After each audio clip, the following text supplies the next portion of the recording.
বিসমিল্লাহির রহমানির রহিম। আসসালামু আলাইকুম। কেমন আছেন আপনারা সবাই? আলহামদুলিল্লাহ, আমি ভালো আছি। আজকে আপনাদের মাঝে আমি নিয়ে আসছি চিচিঙ্গা কাঁকরোল দিয়ে ডিম ভাজি। তো চিচিঙ্গা কাঁকরোল আমি একত্র করে আজকে ভাজিটা করে আপনাদের দেখাবো। তার সাথে যা যা লাগবে, এখানে আমি দুটো চিচিঙ্গা আর 4টি কাঁকরোল এরকমভাবে কেটে নিয়েছি। এরকমভাবে চিকন করে কেটে নিয়েছি। আলু ভাজির মতন আমরা যেভাবে ভাজি করি ঠিক ওরকম একটু মোটা করে নিতে হবে, যেহেতু এটা এমনিতেই সফট গলে যাবে। আর লাগবে এখানে আমি 3টি হাঁসের ডিম নিয়েছি। আপনার চাইলে ফার্মের মুরগির ডিম দিয়েও করতে পারেন। আমি এখানে হাঁসের ডিমটা সিদ্ধ করে ভেজে এরকম টুকরো করে নিয়েছি, যেভাবে। আর লাগবে পেঁয়াজ কুচি, কাঁচামরিচ। আর লাগবে এখানে অল্প মশলা আমি ব্যবহার করব, যেহেতু চিচিঙ্গা কাঁকরোল ভাজিতে এত মশলা ভালো লাগে না। তো এখানে আধা চা চামচ পরিমাণ লাল মরিচের গুঁড়ো, আধা চামচ পরিমাণ হলুদের গুঁড়ো, আধা চামচ পরিমাণ আদা রসুন বাটা, আধা চামচ পরিমাণ ধনিয়া গুঁড়ো, আধা চামচ পরিমাণ লবণ, 3 ভাগের 1 ভাগ জিরার গুঁড়ো, আর লাগবে 2টো বিলাতি ধনিয়া পাতা। তাহলে চলুন আমরা ভাজিটা তৈরি করে নিই। আমরা চুলার কাছে চলে আসছি, এখন আমি জালটা জ্বালিয়ে দিব। বিসমিল্লাহির রহমানির রহিম। আমি এটার মধ্যে ডিমটা ভেজে রেখেছিলাম, তো ওই ডিমটা উঠিয়ে নিয়ে এর মধ্যে যে তেলটা ছিল এই তেলের মধ্যে আমরা এখন ভাজিটা করব। তো তেলটা গরম হতে হতে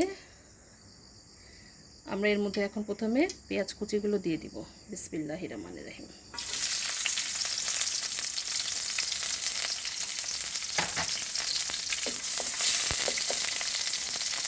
পেঁয়াজ বেশি আমরা লাল করব না, সামান্য একটু নরম হয়ে আসলে আমরা এর মধ্যে চিংড়া আর কাঁকরোলটা দিয়ে দিব আগে।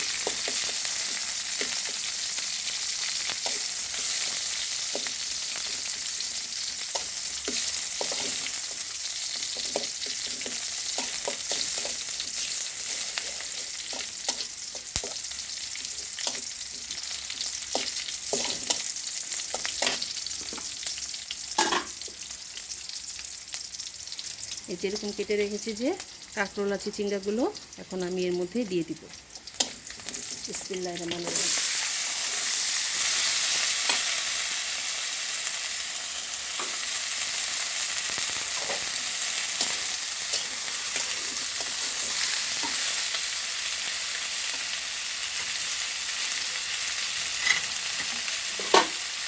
এখন এর মধ্যে আমি মশলাগুলো সব দিয়ে দিব।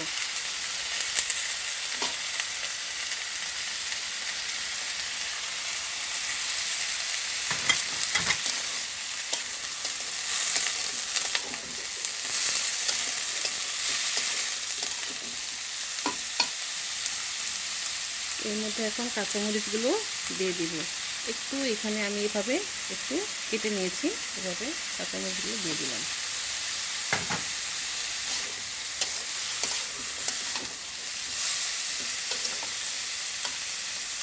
সামান্য পরিমাণে পানি দিয়ে দিব, যেহেতু এর মধ্যে বেশি পানি দেওয়ার প্রয়োজন নেই, সামান্য অল্প দিলেও চিচিঙ্গা থেকে এমনিতেই পানি বের হয়।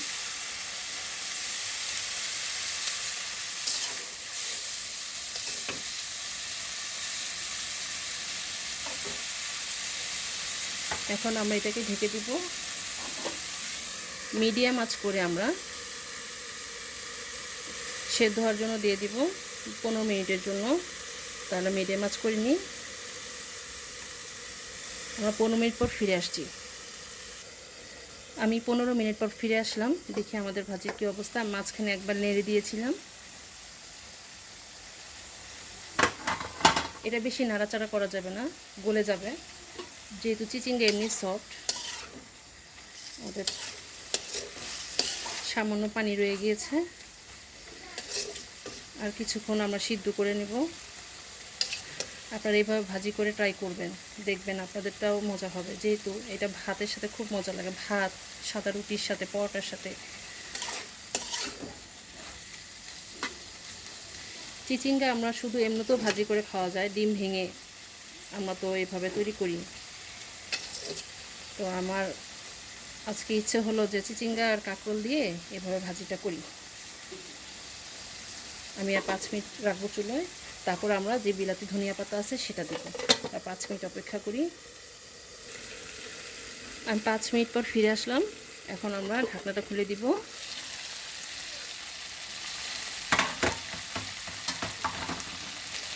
এখন আমরা একটু নেড়ে দিব। বিসমিল্লাহ রাহমানির রাহিম।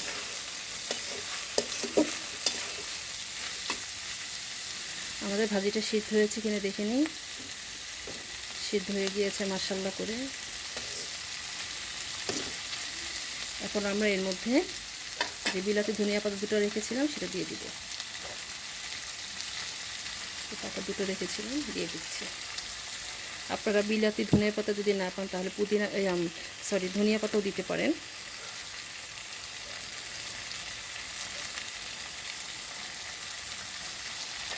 দিয়ে দিলাম।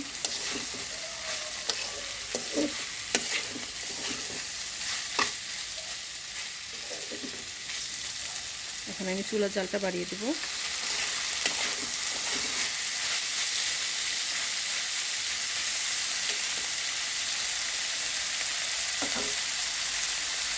আমাদের যে ডিমটা রয়েছে ভাজা ডিমটা সেখান থেকে আমি 4 পিস দিয়ে দিব। ডিমগুলো দেওয়ার পরে বেশি লাড়া যাবে না, তাহলে কুসুমটা খুলে আসবে। তাহলে আমরা উপরে বসিয়ে দিব।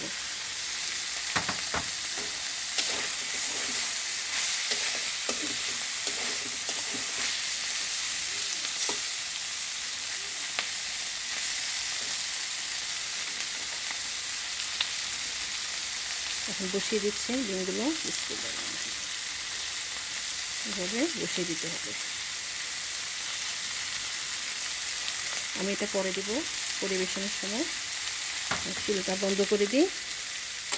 আমাদের রান্নাটা শেষ। তাহলে চলুন পরিবেশনে চলে যাই। তৈরি হয়ে গেল আমাদের চিচিঙ্গা কাঁকরোল দিয়ে ডিম ভাজি। মাশাআল্লাহ, আলহামদুলিল্লাহ। দেখতেও ভালো লাগছে, খেতেও ভীষণ মজা হবে। এটা গরম ভাত সাদা রুটির সাথে খুব ভালো লাগে।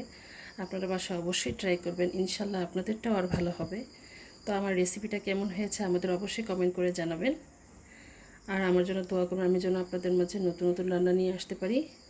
তো আজ এই পর্যন্ত। আপনারা যে যেখানে আছেন ভালো থাকেন। আর আমার জন্য অবশ্যই লাইক এবং বেশি বেশি করে শেয়ার করে দেবেন। আর সাবস্ক্রাইব করতে একদমই ভুলবেন না। তো আজ এই পর্যন্তই। আপনারা ভালো থাকেন, সুস্থ থাকেন। আল্লাহ হাফেজ।